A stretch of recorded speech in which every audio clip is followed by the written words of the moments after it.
The Sydney Kings will all but lock up the minor premiership with a victory over the Perth Wildcats on Sunday. All they need to do is beat Brisbane during the week to lock in the number one seed heading into the NBL 26 playoffs. Now, I'm going to give you my reasons why I believe they have a slight edge over the Perth Wildcats. But first, subscribe to the channel and join us the whole way through the NBL post-season, and also, of course, the NRL and AFL coming at you, also from this weekend, really. So let's dive into this one. Why are the Sydney Kings going to beat Perth?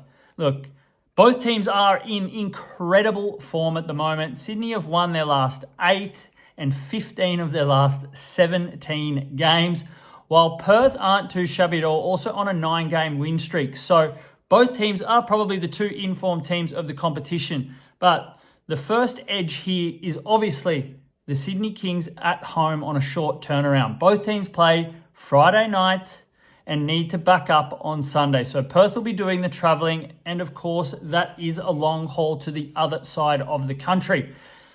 Now, where's the other edge? Well, look, it's in their head-to-head battles. Sydney have won both games this season, and Kendrick Davis has gone absolutely off in both of those games, 25 points and 38 points.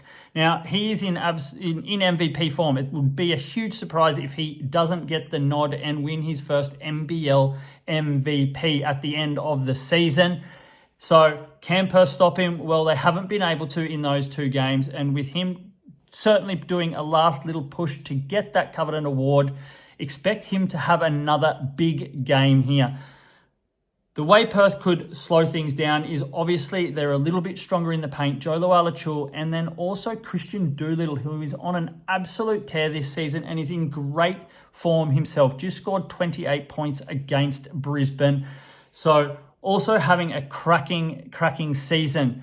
But Perth have shown that they can fall into a lapse at times, especially defensively. And over this last strong stretch that they've had when they've played against high-octane offenses, they've had to outscore them to get the victory. So I expect both teams to be scoring, but Sydney will have that little bit more, and Kendrick Davis is going to have a big night. So what are we taking? Well, recording this video after Friday night's games before the markets have come out, but be looking to take, obviously, Sydney to win this game and likely to cover if it's sort of under that 5-point range. Also, their team total I'm looking at, if it's sitting around 90 to 95 points there, I'll be taking the over on that. They have scored 94 points or more in their last 3 games against the Perth Wildcats.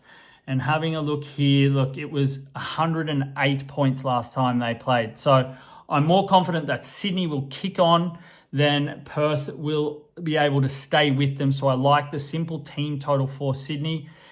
And yeah, Kendrick Davis, 25 plus, could even take him 30 plus for a little bit juicier odds. Simple as that. Just remember though, gamble responsibly and happy punting.